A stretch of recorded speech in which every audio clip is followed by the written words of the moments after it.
Obviously duct tape has a million uses.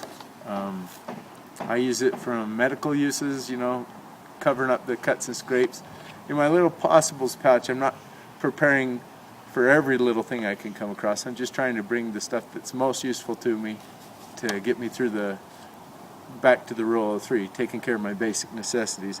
So the duct tape can be used for using it as a tourniquet if you need to be. It can be used, there's a million uses of the duct tape.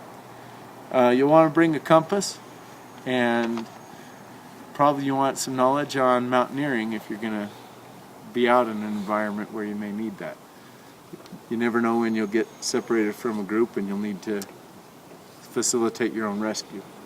I like surveyor's ribbon too.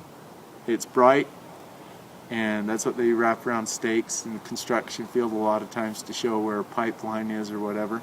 And those are useful because you can kind of mark your path, and especially in a dense forest, if you're doing that every 100 yards, you can stay on path and get back to the same spot if you had a buddy that was wounded, and that way there's a path that search and rescue could follow back to your buddy as you got away. Plus, you're not going to get separated beyond being able to get back to him yourself.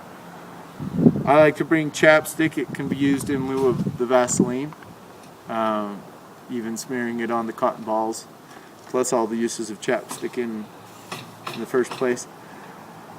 A first aid kit. I don't bring very much in my own possibles pouch, except for a compression bandage, and one of the cheapest forms of that is the female maxi pad.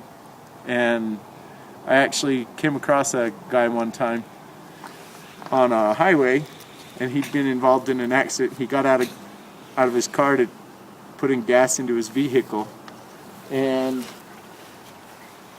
there was a hit and run situation there where a vehicle hit him and just kept driving, and I don't know if they didn't know they hit him or what, but I was only a few cars back, and I stopped and got out, and he had a fracture in his femur. His femur had come right out through the clothing and everything, and it was bleeding a decent amount.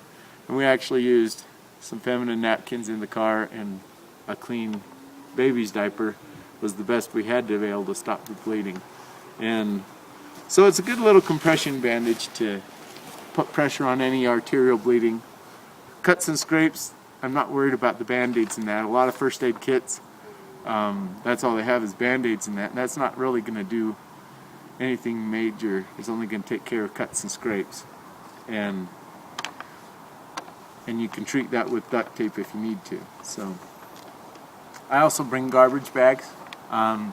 That's used for, on a tree gives off water similar to the way a human does, and you can take your bag, I'll show you here.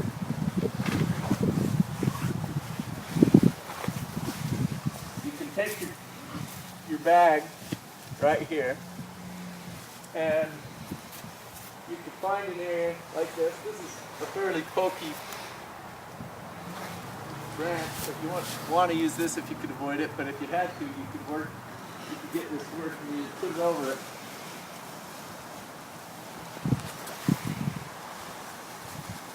Like this.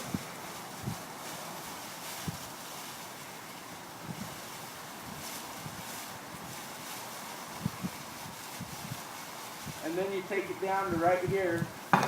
Hopefully you can see that branch. You break away all the little things there, and then you tie it right there around that single branch where all the branches come down to one. And then within a day's time, you'll have a quarter cup to a full cup. And if you have 10 bags of these that don't take up much space at all, then you'll have enough water. The water tastes rather pleasing actually, because it tastes similar to whatever plant you were harvesting off it. If it's out of a pine, it'll taste like a nice sweet pine tea. Sagebrush, it doesn't taste too bad, but desert environments, you'll be able to harvest water. You can harvest water here. If it's a really pokey branch, there's the risk of when the wind picks up, it'll poke holes in it. And if air can get in, then obviously the vapors of water that are breathed out by aspiration also is lost. So aspiration bags are useful that way. You can also use them as a makeshift canteen. So remember, water is going to be one of your high priorities after making shelter. The other thing is to keep you sheltered while you're making yourself your own little debris shelter. You can use the reflective mylar as a poncho, as well as the plastic bags, to keep you out of the weather until you can get a better shelter going there. These are really good at reflecting your heat back. They just don't have any of the mass R value that you get from like leaves and stuff like that in a debris shelter as you make a debris shelter. One of these days I'll go and make you a debris shelter down in one of the forests around here. So here's your duct tape. I also bring vinyl tape or electrician's tape. These are just really useful for all kinds of stuff and in tying things together while you're trying to make your own cordage. But all this stuff is useful. You got to get out into the field and use it though. If you never have any practice doing this, then the time will come and you won't have had the chance to